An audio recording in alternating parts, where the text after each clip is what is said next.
So here's that blaster I told you I was building for that influencer, Barry the CEO. He's from New Orleans, so I kind of wanted to, or he's from Louisiana, excuse me, not New Orleans. But I wanted to incorporate something from Louisiana, so we went with the black and gold, and then went with the LaFleurs printed there on those rail covers. Really like how it turned out. You know, I used a gold paint.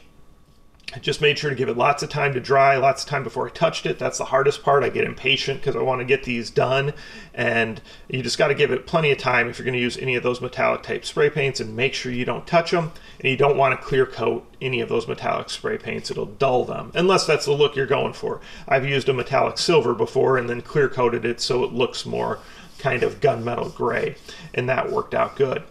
So this blaster was one where I was intending to put an Emerboo gearbox in here, that Gen 8 Plus gearbox.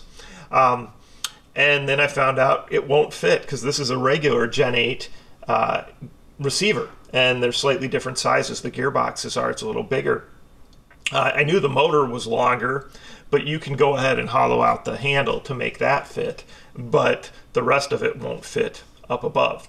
So instead, went with the standard Gen 8 gearbox, of course, but I took an M95 spring from XFORCETAC USA, a metal barrel from XFORCETAC USA, and with those two upgrades, that got me to about the same FPS, you know, highs in the low 300s. So that definitely makes a big difference right there. And then, of course, using an 11.1 just to get that rapid rate of fire because it's more fun. So the inner barrel goes all the way to the tip, basically, of the threads, which is always ideal if you're printing anything threaded, because that way that metal inner barrel is there to kind of give those threads some stability.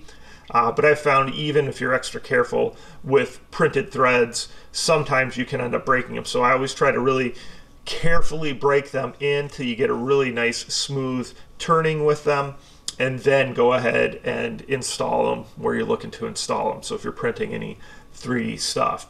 All right, so this just kind of shows the evolution of a lot of my 3D printing skills. I feel like I'm getting a lot better. I feel like I'm able to do a lot cooler things, and as I continue, I think you're going to see a lot of really cool builds that are just going to fit on like factory, and I really think that's cool, right? So anyway, give you a close-up, and I know I did this in a previous build video. Up top, I did go with the Gel Ball Blaster Master lettering, like I've mentioned. Trying to print the actual logo that has the saw blade and the tools just doesn't turn out very good. There's the LaFleurs, and then a gold grip, M-lock grip, and then you can see the outer barrel inside the handguard is gold as well. So really cool looking. And then this cool stock on here. I definitely like that stock.